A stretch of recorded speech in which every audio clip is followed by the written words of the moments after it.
Hi guys, welcome to Bargains with Love. My name is Lana, and today I want to talk to you about our experience of selling on Whatnot and why we decided not to continue.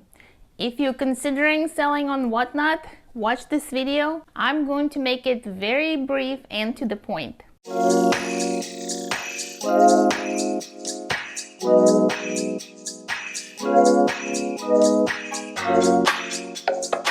Alright, I want to start off by saying that we've only done 3 live shows on Whatnot.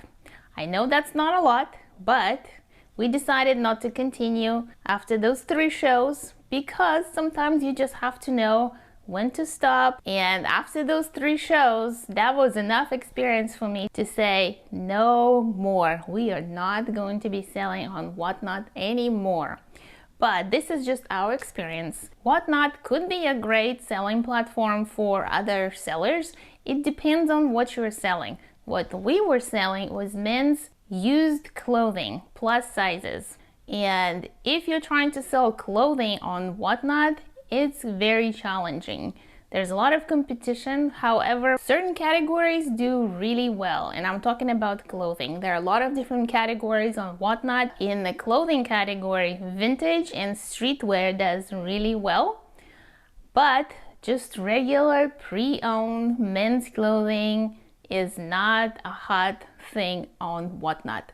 You can do your own experiment and just go on Whatnot and check out all the shows and check by category and choose men's, modern, and thrift and see how many shows are going at that time and how many people are in the show, how many people are actually watching, and you will see there are very small number of buyers. Okay, so let's go ahead and take a look over here. So I just clicked on men's, modern, and thrift, and you can see there are 4 shows. One has 15 people, another one has 10, another one had only 2. Now I click on vintage and thrift, and you can see there are a lot more people participating in those shows. Going back to men's, modern, and thrift. So again, 8 people, 2 people, 16, 12 people in the show. That's definitely not enough. So pop it into 1. So this one right here had no one. It said 1 person, that was me.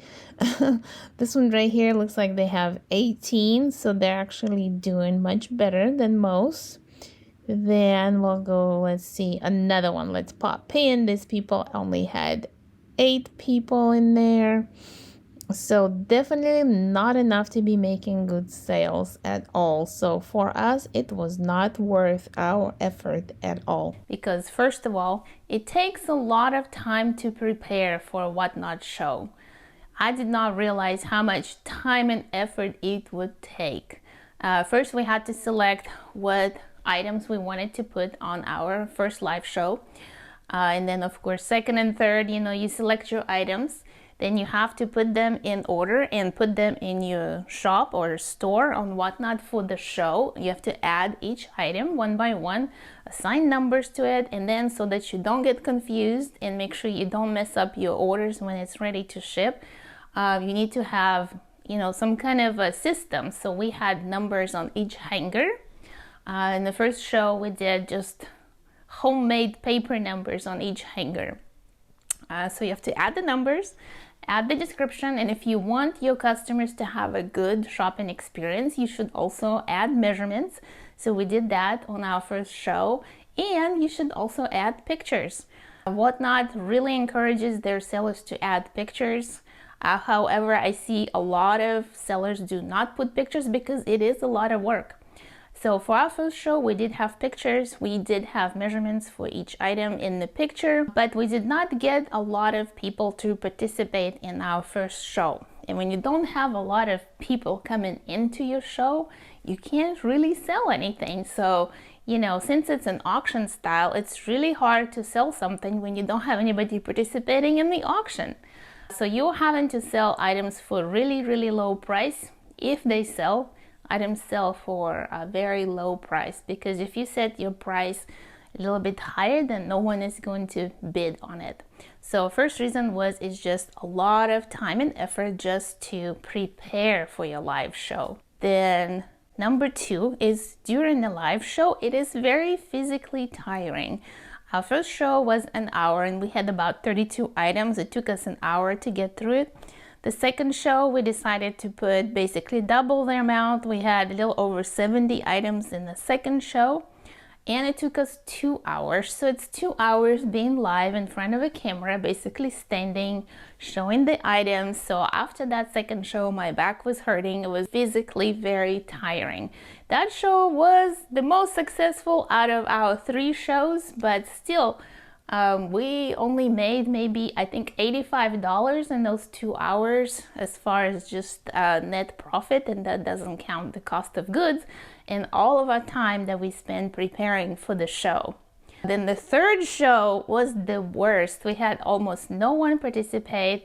We didn't sell anything. We did have one giveaway, so we basically lost money in our third show because for the giveaway we had to pay for the shipping. It was a t-shirt. So the third show was a fiasco. So no sales during the show is the third reason why we decided not to go, not to do any more Whatnot shows. Reason number four, it just created a big mess in our house.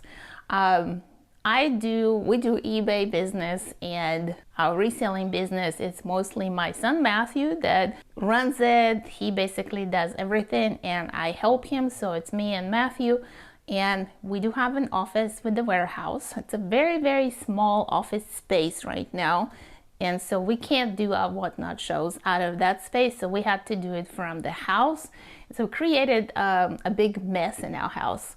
We actually had to buy a brand new clothing rack because our old one was not sturdy enough for the show, so that was an expense. We bought a new clothing rack. We bought special plastic tags with numbers to put on hangers because we were hoping that we can make it work. And so when stuff doesn't sell, you end up with this rack of clothes, and then you're just trying to decide what to do with it. Do I just leave it hanging on the rack and just try to do another show?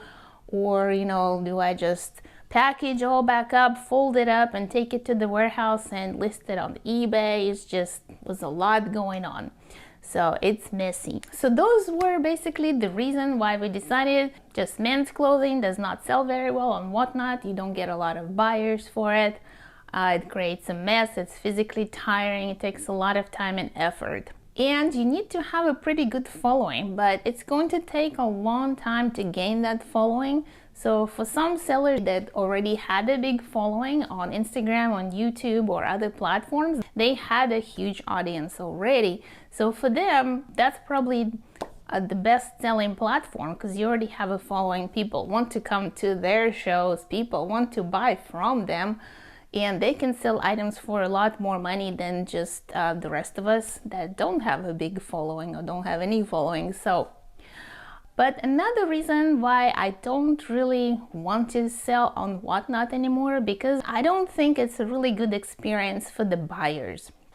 The buyers don't really get to see the items really well because most sellers don't even have any pictures. So basically you come in, you join a live show, they're showing the item in front of the camera and you can kind of see it, but not very well. You can't see all the details. And if there are several people starting to bid on that item, then it creates kind of that pressure on the buyer, and they feel like, well, I have to bid right now. It's like a fear of missing out. So people bid and they buy items that they probably shouldn't be buying. They pay a little bit too much. They buy too many items. And I think Whatnot is trying to create this kind of a addictive behavior of people.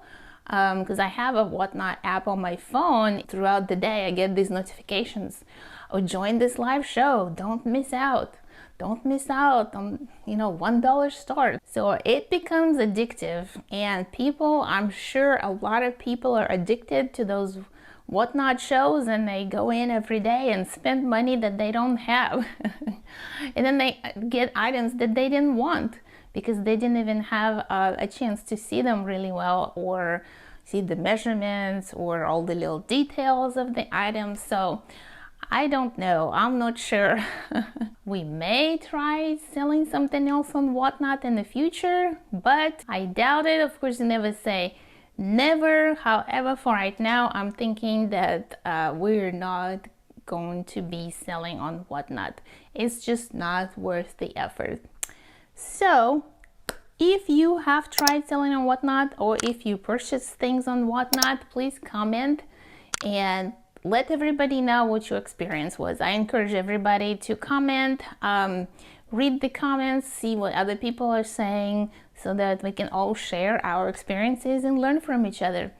I appreciate you coming to my channel. If you're not subscribed, I would appreciate if you do subscribe. Give it a like. That will help the algorithm, will help more people to see this video. Hopefully it provided you with some helpful information, but I really appreciate you guys, and I'll see you again next time.